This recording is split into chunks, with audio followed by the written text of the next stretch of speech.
Hello guys, நம்மளது bore motor திடீர்னு எடுக்கலை. கிணத்து மோட்டர் பிரச்சனை மாதிரி இதுவும் ஒரு பிரச்சனை பண்ணுது. நம்ம போர் மோட்டர் பார்த்திங்கன்னா எடுத்ததுலேருந்து ஒரு சர்வீஸ் பண்ணோம். அப்பயே பார்த்திங்கன்னா காயில் பிரச்சனை சொல்லிட்டு தான் மோட்ரு பாடி எல்லாமே பெயிண்ட் அடித்து உள்ளே இருக்கணும். அதுக்கடுத்து இது ரெண்டாவது டைம் இந்த மாதிரி பிரச்சனை வருது. கிட்டத்தட்ட பார்த்தீங்கன்னா ஒரு 5 வருஷம் இருக்கும். திருப்பி இறக்கி என்ன பிரச்சனை பாருங்கள், ஆம்ஸ் பாருங்கள். இந்த பட்டன் வந்து ஒர்க் ஆகாது, லைட்டாக தான் ஒர்க் ஆகும். இது பார்த்திங்கன்னா முள் வந்து சேஞ்ச் ஆகுதுங்களா, இது ஒன்றுமே இல்லை. அடுத்து பார்த்திங்கன்னா இதில் ஒரு பீஸு 2 பீஸ் 3 பீஸு, ஒரு பீஸ் போயிடுச்சுன்னா கண்டிப்பாக எடுக்காது. உள்ளே பார்த்திங்கன்னா இதுதான் வந்து உள்ள நிலமை. ஆல்ரெடி நிறைய இடத்துல பார்த்திங்கன்னா எலியெல்லாம் கடிச்சு குதறி தான் வச்சுருக்குது. அப்படி தான் ஓட்டிகிட்ருக்கோம். இது பார்த்திங்கன்னா டிஜிட்டல் மீட்ரு. இதுலேயே பார்த்திங்கன்னா ஆட்டோ இருக்குது, அப்புறம் பார்த்திங்கன்னா வந்து மேனுவல் இருக்குது. இப்போதைக்கு மேனுவலில் தான் ஓட்டிகிட்ருக்கோம். ஆட்டோ போட்டோம் அப்படின்னா நம்மளுக்கு வந்து டைமர்லாம் கிடையாது. பீஸ் வந்து எப்போ வருதோ அப்போ மட்டும் மோட்டர் ஆன் ஆயிரும், பீஸ் போயிடுச்சு அப்படின்னா ஆஃப் ஆயிரும். அந்த மாதிரி கேட்டகரி எழுது. போட்டு கூட கிட்டத்தட்ட ஒரு 7 வருஷத்துக்கு மேலே ஆச்சு. அதனால் நாங்கள் எப்பயுமே மேனுவலாக தான் வந்து எப்பயும் யூஸ் பண்ணிகிட்ருக்கோம். இது வந்து பார்த்திங்கன்னா வந்து ஆம்ஸ் வந்து கொஞ்சம் அதிகம் இன்க்ரீஸ் பண்ணுறது.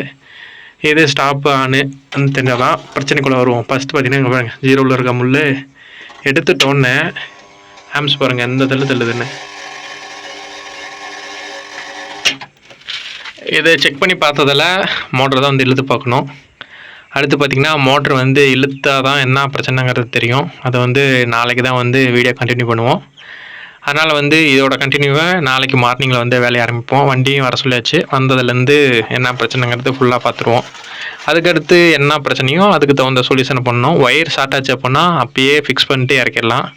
இல்லை காயில் ஏதோ போயிடுச்சு அப்படின்னா ஒன்றும் பண்ண முடியாது, திருப்பி காயில் தான் கட்டி ஆகணும். அப்பயும் கொஞ்சம் சில்லற வேலை இருக்குது. இந்த போர்டுமே பார்த்திங்கன்னா ரொம்ப நாள் ஆச்சு. ஃபுல்லாக பார்த்திங்கன்னா இழுத்து போயிடுச்சு, ஃபுல்லாக இழுத்த வர அளவுக்கு இருக்குது. இதுவுமே சேஞ்ச் பண்ணோம். ஒரு சில்லற வேலைகள்லாம் ஏகப்பட்டது இருக்குது. இப்போ இந்த 1 வீக்குக்கு ஒரு இன்றைக்கி சாட்டர்டே, நாளைக்கு சாட்டர்டே சண்டே, இந்த 2 நாளில் எவ்வளோ வேலையை முடிக்க முடியுமோ முடிக்க வேண்டியது தான். முடிச்சிருவோம். ஒரே மோட்டர்லாம் ஃபுல்லாக இழுத்து முடிச்சிட்டோம். என்ன பிரச்சனைன்னு பார்த்தீங்கன்னா கிட்டத்தட்ட 1 மீட்டர் அளவுக்கு உள்ளே பார்த்தீங்கன்னா போருக்குள்ளே ஒயர் ஃபுல்லாக வந்து ஷார்ட்டேஜ் ஆகி கருகி ஃபுல்லாக போயிடுச்சு. அதனால் சரி இழுத்தோம், ஒரு ஜென்ரல் சர்வீஸ் பார்த்தரலாம் அப்படின்னு சொல்லிட்டு பார்த்தீங்கன்னா கொடுத்து பார்த்தோம். ஆனால் நம்மளுக்கு வந்து ஒரு பெரிய பிரச்சனை ஆயிடுச்சு. என்னென்னு பார்த்தீங்கன்னா உள்ளே இருக்கிற இம்ப்ளரு அது இதுன்னு சொல்லிட்டு எல்லாமே போயிடுச்சு. இது 3 HP 42 ஸ்டேஜ். அப்புறம் வேறு வழியே இல்லை, புது மோட்டர் தான் வந்து எடுத்தாகணும் அப்படிங்கிற சூழ்நிலைக்கு நம்ம வந்துட்டோம். அடுத்து வந்து என்ன மோட்டர் எடுத்தோம், எத்தனை HP எடுத்தோம், என்னென்ன பிரச்சனை வந்துச்சு, இதுக்கடுத்து இந்த மோட்டர் வந்து என்ன பண்ணணுங்கிறத அடுத்த வீடியோவில் கண்டினியூ போடுறேன்.